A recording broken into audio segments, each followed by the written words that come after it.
Thanks for downloading a 3CR podcast. 3CR is an independent community radio station based in Melbourne, Australia. We need your financial support to keep going. Go to www.3cr.org.au for more information and to donate online. Now stay tuned for your 3CR podcast.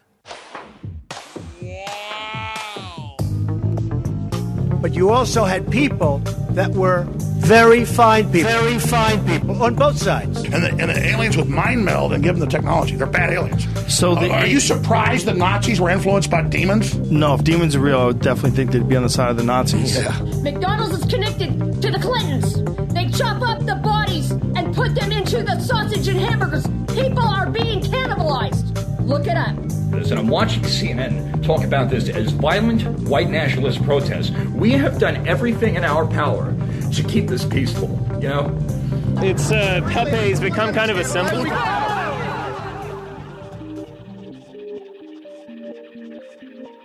Welcome to Yeah Nah Pasaran, a show about fascism and its gravediggers. I'm Cam Smith. I'm Andy Fleming. This week we are joined by Dr. Sophie Bjork-James, who is a senior fellow at the Centre for Analysis of the Radical Right. She teaches at Vanderbilt University and she is also the author of The Divine Institution. Thanks for joining us. Thank you so much for having me. I'm happy to be here. I guess just to begin with, could you tell us what is the Divine Institution? Well, what's your area of research? Yeah, so I'm a cultural anthropologist, and my background is in studying far-right social movements in the United States, and I look at the relationship between gender, sexuality, and race in conservative social movements. So I've studied the online white nationalist movement since 2004, and my dissertation research was on the white evangelical movement in the United States. So I did the research in Colorado Springs, Colorado, which is known as kind of tongue-in-cheek as the Evangelical Vatican, because it's been a center of evangelical politics and culture for decades.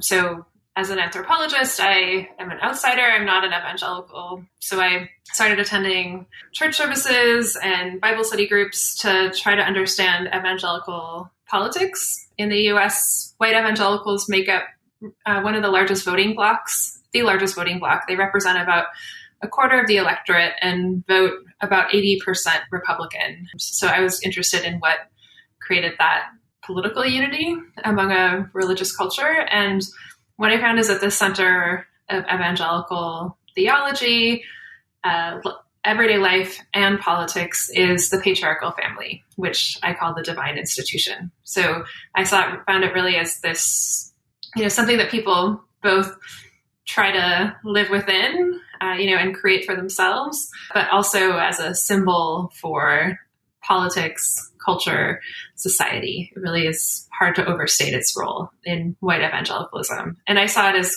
uniting both one's religious experience, one's everyday experience, and one's politics. How big is the evangelical Christian population in the United States, and what's its relationship to other forms of Christianity? Yeah, so evangelicalism is defined as a belief in being born again. That's one of the main things that's differentiated from other forms of Christianity, or what we often call mainline churches, like the Methodists, for example. So evangelicals are born again. They take the Bible literally or seriously, and they focus on evangelizing. And so I don't know the exact numbers, but I do know that since the 1970s, evangelicals have been increasing in terms of the rest of the population, and more mainline Christian churches have been decreasing. And so, but what we find is if we look at political perspectives, that most white evangelicals, as I mentioned, vote conservatively, and so tend to embrace kind of free market capitalism, limited government, they're for decreasing government spending and welfare programs, even like food aid, and are against LGBT rights, against abortion. It's there's a number of they have wide political influence. There's this apocalyptic line of thinking that sort of runs through evangelical Christianity. How does that inform their politics? Yeah, I mean, that's one of the most striking things about evangelical culture is that it's for me, I'm an American. Like, I grew up in the United States. But even though I was studying also in America, a form of American culture, it was very different because, as I said, I'm not a Christian. But the evangelical worldview, they believe that, it's a very particular kind of way of understanding history, because they typically believe that, the God created the world in perfection in the Garden of Eden, and then sin was introduced. And since then, sin has kind of been expanding and wreaking chaos in the world. And so some of them believe in what they call devolution. And so they'll say, well, evolution isn't actually correct because we've actually been devolving since the Garden of Eden.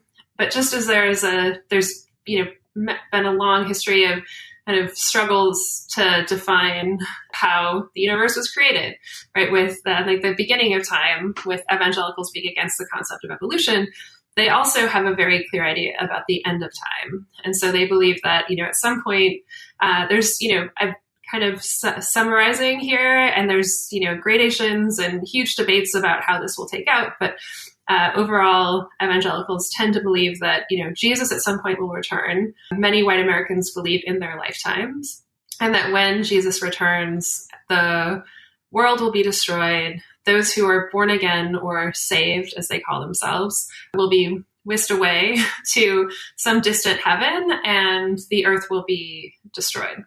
So this plays out in the politics of this kind of worldview play out in different ways. So I've written about white evangelical views on climate change. So white evangelicals have been the largest demographic group in the United States to deny the reality of anthropogenic climate change. And there's a lot of attempts to understand why. I found it really striking in my research when, if I ever even just mentioned when I was spending time with evangelicals, like, oh yeah, it's strange that it's a, really hot day in January and everyone has their windows open, because that's, Colorado winter is typically typically can be cold.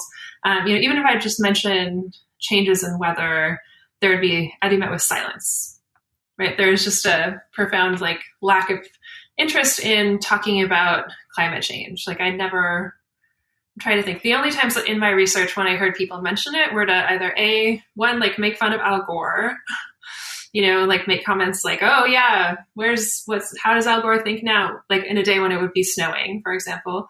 Or two, talking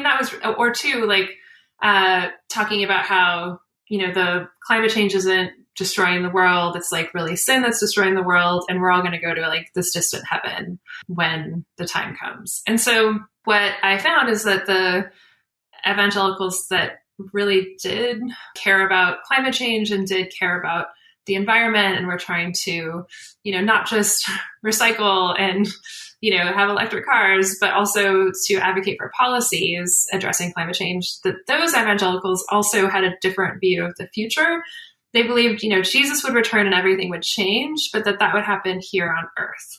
And their belief that heaven was not some distant, faraway place, but actually here on earth, meant that they was very much connected to this ethic of care, where they felt like they needed to care for the planet itself.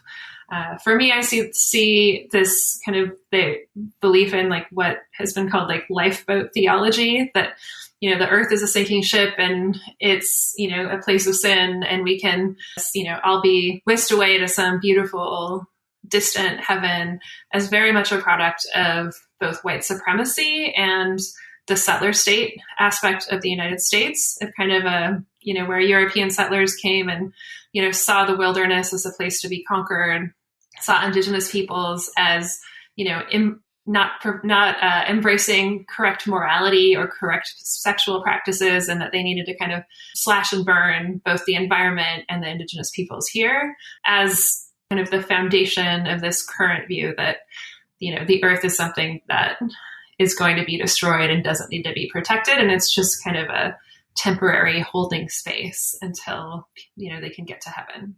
You've written a little bit about those sort of different ways that the world would be considered to end. So there's premillennialism, this idea that there'll be 1,000 years of pain and torture on Earth, and then postmillennialism, which is, I'd say, arguably a cheerier outcome. Why is it that the sort of more gory version seems to be the more popular?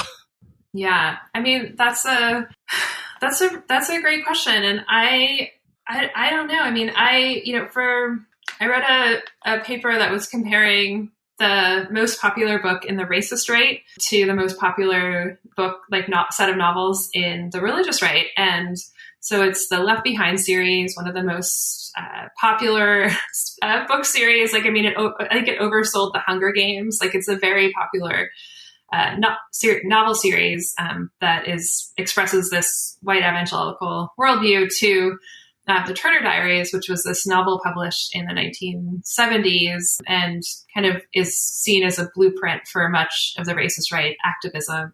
But the storylines are almost exactly the same. I describe their similarities, and it takes up over a page to basically describe, the narrative structure is the same. And in some ways, the violence that's imagined in this kind of millennial period is actually far worse in the Left Behind series, that white evangelical worldview, than it is in the Turner Diaries. Because in the view, because both of the books, I mean, are incredibly violent and, depict, they even depict these kind of epic apocalyptical wars as saying, and they each use the same line, saying that they produce rivers of blood.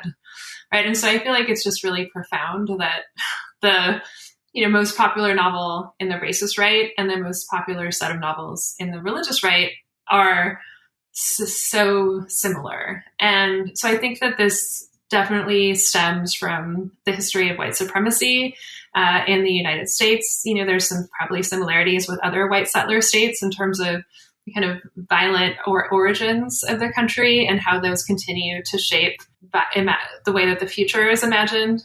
But for me, it's very disturbing because what it allows for is imagining that the future will not only involve tremendous violence, but that violence is actually to be celebrated because it's going to then create this, epic peace for at least people who are saved. I feel like allows for a kind of lack of care, right? If in that you don't necessarily have to care about everybody, which contradicts what, the evangelicals will say, often they don't even describe themselves as Christians. They'll say they're Christ followers. They say that Christianity gets so many things wrong and that what they want is to really just embrace Jesus's ethic, which is, but that would mean really all about love and care and compassion. And what I found is that in everyday life, most white evangelicals really do embrace that in terms of trying to be compassionate and ethical with people in their everyday lives, with the exception that for people who are LGBT or support LGBT rights are often ostracized. But that there is this attempt to really embrace this ethic of care in individual relationships.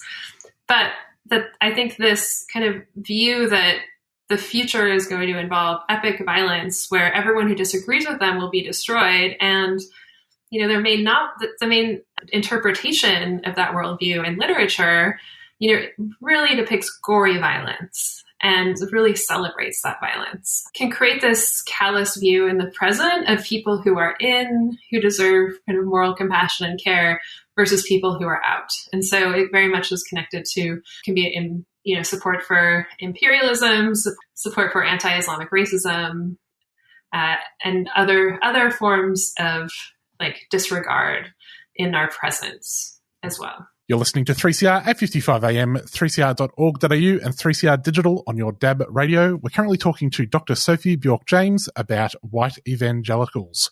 Another narrative which involves a lot of gory violence being visited upon everyone who's done us wrong is the QAnon phenomenon.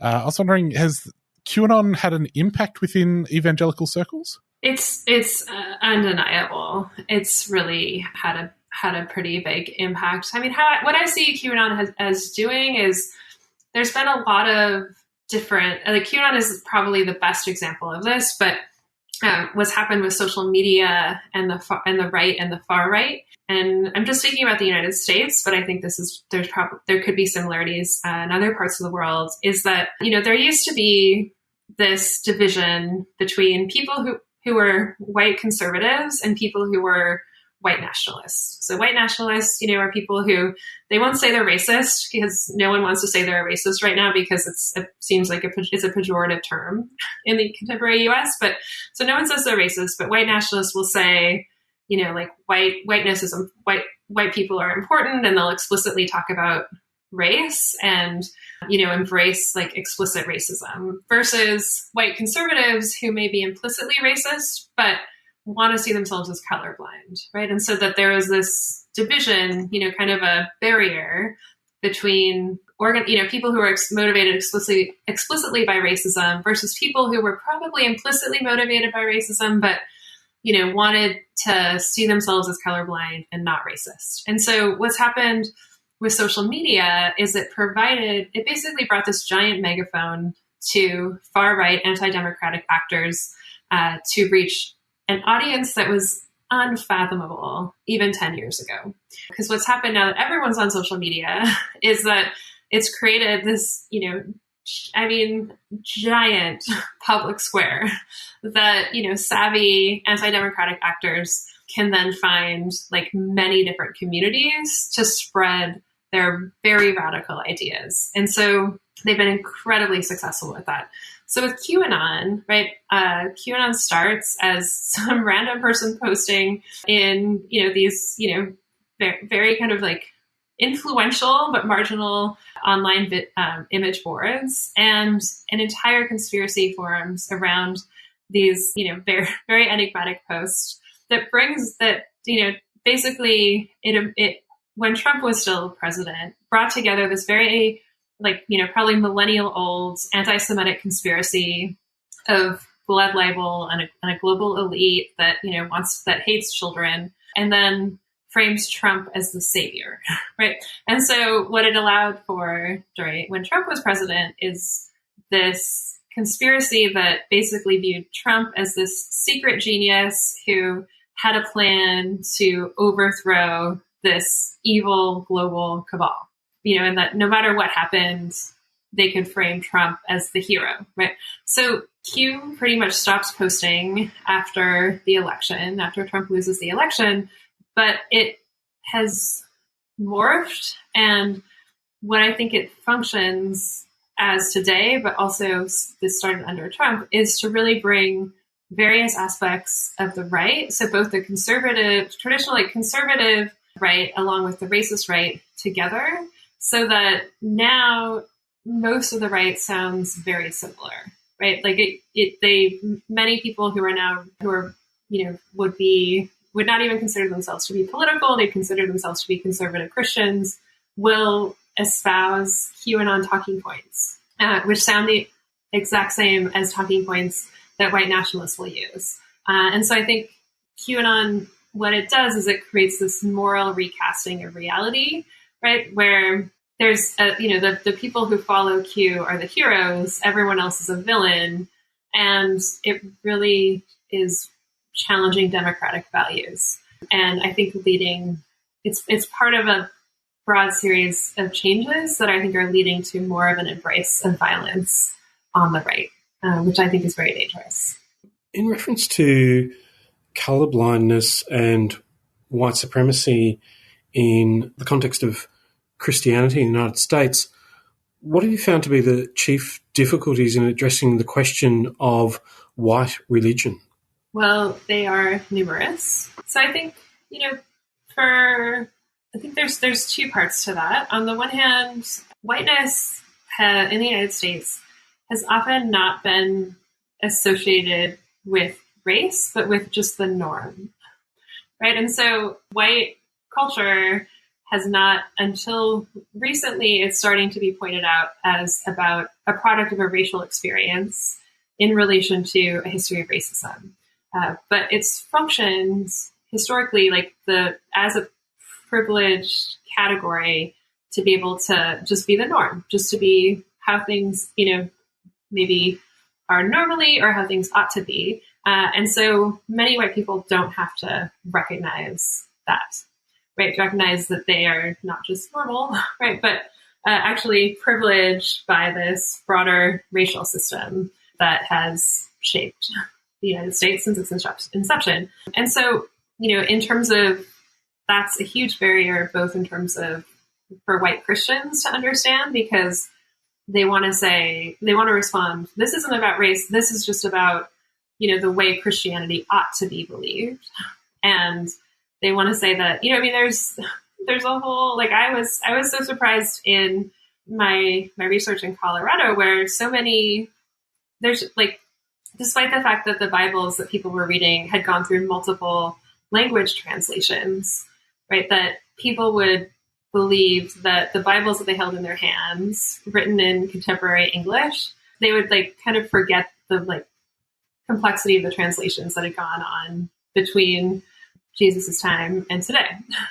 And I think that also kind of creates, helps to show the way that kind of contemporary privilege can shape an idea of Christianity that is not the same as the original forms of Christianity.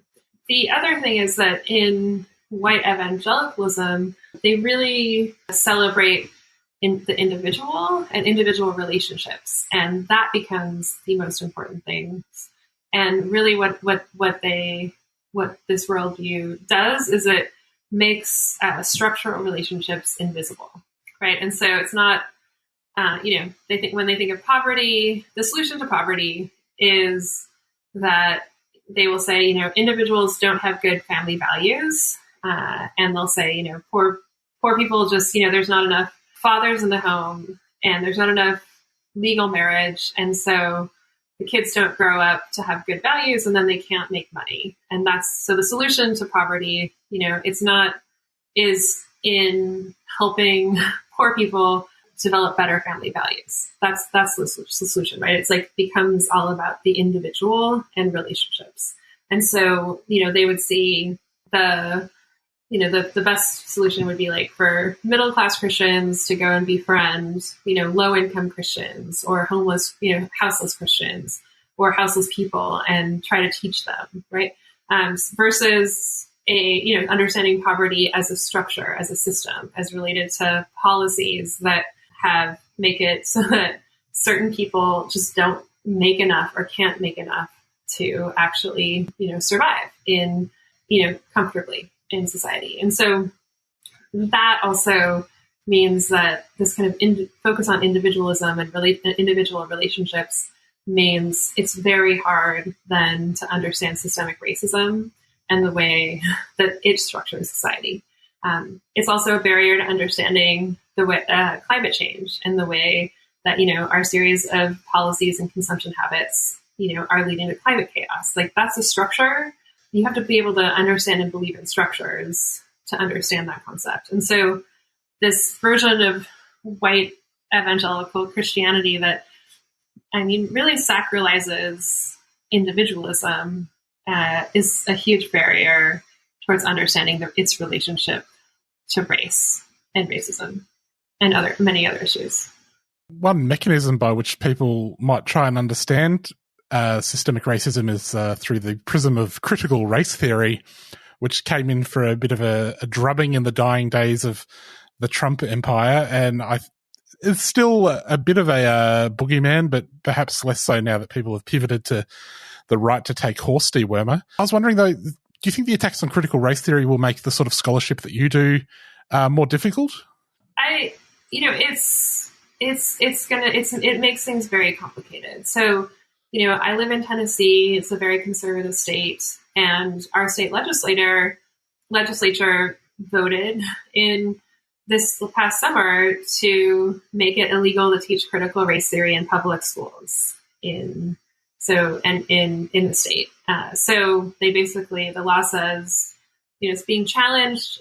So we'll see what happens, but it says you cannot teach that any group, whether, race, gender, sexuality, religion, is inherently privileged. So it's very sloppy language because, no group is inherently privileged, right? Where people are privileged by societal structures, which are not inherent. They are flexible, but they are also enduring, right? But what it allows for is it provides parents the opportunity to sue their kids' teachers, if they think that they're teaching these concepts. And so it can have a huge impact in terms of limiting what people teach, because it, raises this question. The civil rights movement was very central and, played a huge role in Tennessee. Tennessee played a huge role in the civil rights movement. And it becomes this question of, well, if you teach about Martin Luther King and, the civil rights movement and voting, the history of fighting for voting rights and voting for racial justice, could that be defined as critical race theory? So I think it will be having a really tremendously negative effect in public schools. So those are, schools that are funded by taxes that most children go to. And it's really disturbing because it means that many teachers will likely be afraid to actually teach what happened historically and in the present. So I think that the effects are going to be broad. It's unclear what's going to happen at higher levels of education. I think that this is a direction that there is probably going to be conservatives will be moving in. Where I teach at a private university, and so we aren't subjected to the same laws, and so I am continue to be free to teach about the research that I do. But it is a really disturbing trend that I think will have significant impacts. Speaking of being born again, I wondered if you're familiar with the figure and the career of Milo Yiannopoulos, who at one point was made a great deal of the fact that he was both a gay and on the right, and yet has now embraced, I think, Catholicism. What do you think, if anything, his career tells us about the right in the contemporary United States? Yeah, that's a great question. I mean, I know him and know about him, but can't speak extensively about him. But I do think that, I think that there are a variety. There's been a broad attempt to bring, especially younger men, into conservative politics, and I think he reflects that. And I think that the shift for decades, I mean, the religious right forums in the late 1970s in the United States, they are incredibly successful in getting Ronald Reagan elected to the presidency, and they kind of define and shape conservative politics in the United States through, 2015. Right there, and I did over 100 interviews with white evangelicals, and every interview I would end with a question about, are there certain political issues that you think Christians should support? And it was very interesting because almost everyone responded in the same way. They'd be like, oh, well, it's not about politics, and it's really about, what's in your heart. And so then I'd have to say well, are there, what about responsibilities to society if it's not about politics? And then people would kind of hum and haw and then eventually say, well, okay, it's about, there's two things that I will always vote for as a Christian, and that's to defend life and to defend marriage. Right? So the two, the kind of two cornerstones of the religious right of white evangelical politics have been, being against LGBTQ rights and being against abortion. And so I think what's happened in the past 6 years or so with this blurring of the boundaries between the religious right and the racist right is that there's new formations on the right that have emerged that, we can see that with across the United States. There's all these groups that are adjacent to white nationalism, but won't say they're white nationalists, like the Proud Boys is a good example. But there's all of these movements that are generally very dominated by young white men, but that are kind of, I think, experimenting in different formations of the conservative movement. And so some of those are around saying well, you can be gay and be a conservative as long as you embrace these other this other set of like beliefs and ways of being in the world. But I think we're seeing a bunch of different experiments playing out with the intent that these movements expand and continue to gain power. Yeah, I guess also the constant invocation of what's termed family values obviously is heavily informs the discourse around evangelical Christianity. I was wondering if you could connect that to the other concerns within a settler colonial society like the United States, which in that sense quite closely resembles Australia. And finally, our Prime Minister is, I think, the first evangelical Prime Minister to occupy the office and has a close association with the Hillsong Church, which has a presence in the United States as well. Two questions. The other question concerns the concept of the prosperity gospel. And I was wondering if you could elaborate on that in relation to its usage in terms of embracing what's termed free market capitalism. Yeah, great questions. And yeah, Hillsong it's like if you go to almost any large church in the United States, large evangelical church, they will be playing songs from Hillsong. They will be playing, their local church band will be playing those songs. Very, very influential. So, the first question, I think one of the ways that European settlers define themselves as better than indigenous cultures was through the institution of marriage, right? So I'm a cultural anthropologist. I know that while family is a universal value, families come in all shapes, sizes, forms. There is not one family. And, if we think about the nuclear family of, a husband and a wife living separately from an extended family, mainly prioritizing the relationships between just that marriage and the children, that is a very unique form of cultural family formation that emerges with the birth of capitalism, right? There's, Marx and Engels wrote about this, about the way that nuclear family was required for inheritance, right? And inheriting property and inheriting wealth. And so, we see with the Protestant Reformation, the shift from Catholicism to Protestantism, a shift in family form, that's inseparable from the birth of capitalism. So there, the Catholic Church had made patriarchy and marriage, very central to their theology historically. That focus is maintained in Protestantism, but it's just that the family is shifted, right? And so it's no longer about this extended family with aunts and uncles and grandparents and people living together often, and feeling like understanding the family as this extended network shifts with the birth of capitalism, the birth of Protestantism, towards the nuclear family. So in the U.S. as a settler state, you have mainly individual families. People are moving from their, traditional homes in Europe, often without bringing that extended network, and settling in the United States and encountering these indigenous cultures that were not defined by the nuclear family, were not defined by, millennia of Catholic emphasis on patriarchy and we didn't have the concept of heterosexuality then, but, it wasn't about lifelong marriage and these, so a lot of prejudice against indigenous cultures came from their different sexual and familial habits, right? So about, different ideas, they weren't necessarily believing that the body was shameful and so didn't need to try to cover it up. They, many First Nations cultures did not embrace monogamy.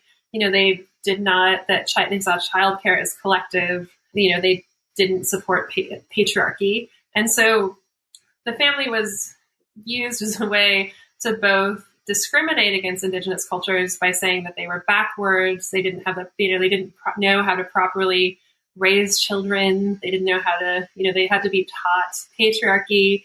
They had to be taught lifelong marriage.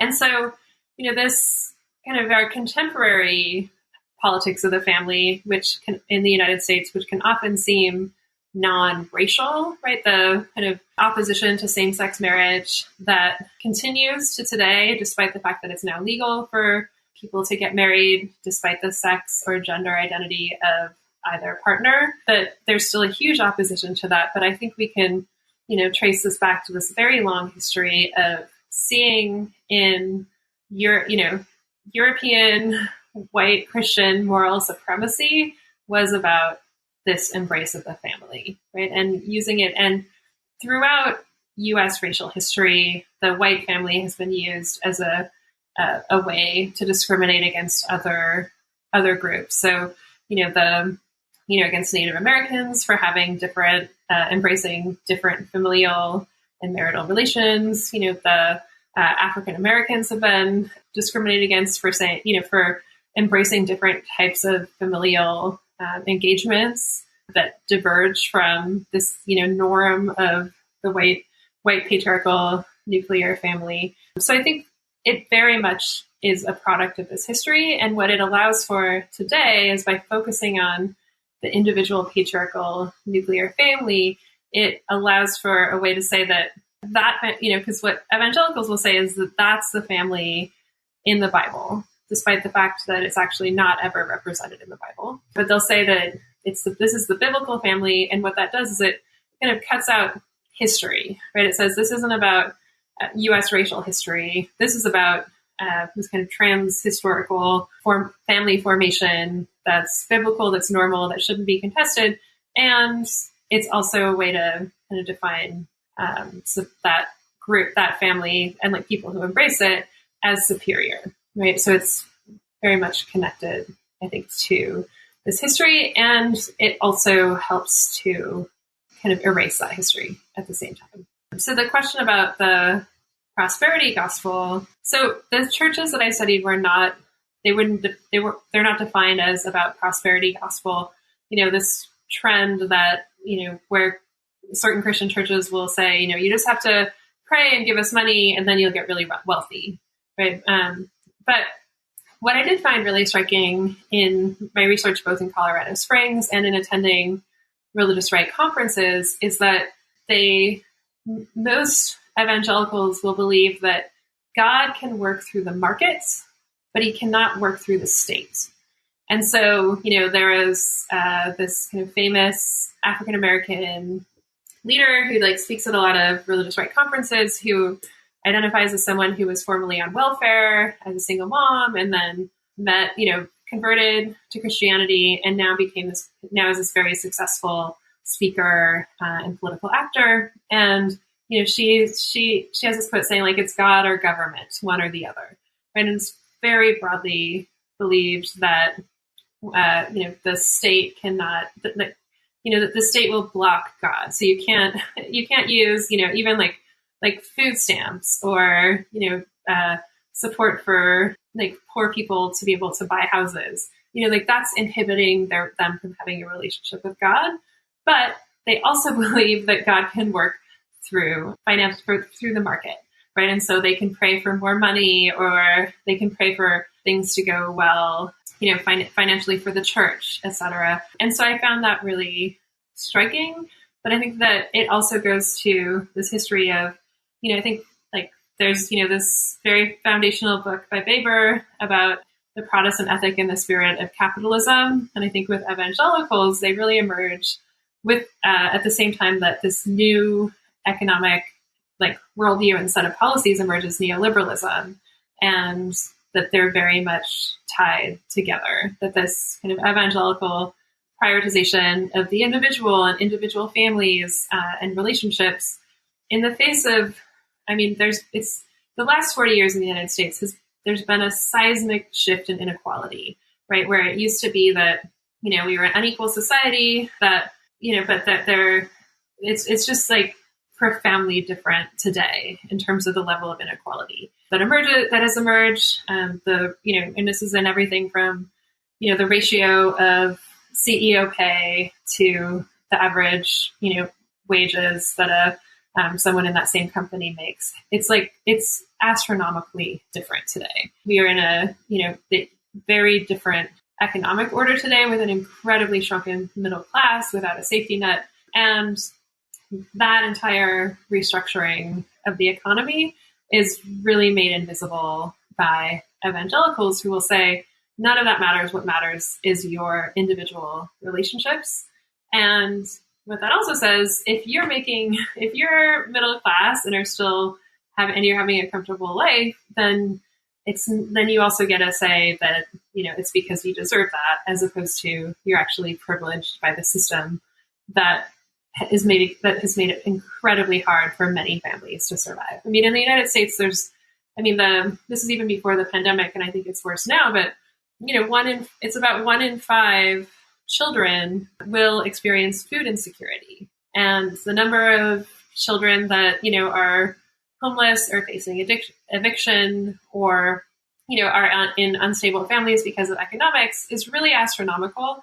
And that moral question never has to get addressed in this white evangelical worldview, because they'll say it's not about a system that benefits some and oppresses others, but they'll say it's all about the individual, right? And so I think it can really paint over this very unequal society, making it both invisible and making it seem like it can't change. How terribly convenient. Well, that's all we've got time for. If you want to follow Sophie on Twitter, she is at @SBjork-James. You can also find her website, sophiebjorkjames.com. Thanks so much for joining us. Thank you. Yeah, thanks for your questions. Well, Andy, that was very interesting. It was, Cam. We will be back next week. Global Intifada is up next. See you later. See you later.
Health Before Profits is a campaign to oppose the Liberal Party's reckless drive to reopen, which threatens the health and safety of Australia's poor, working class and Indigenous communities.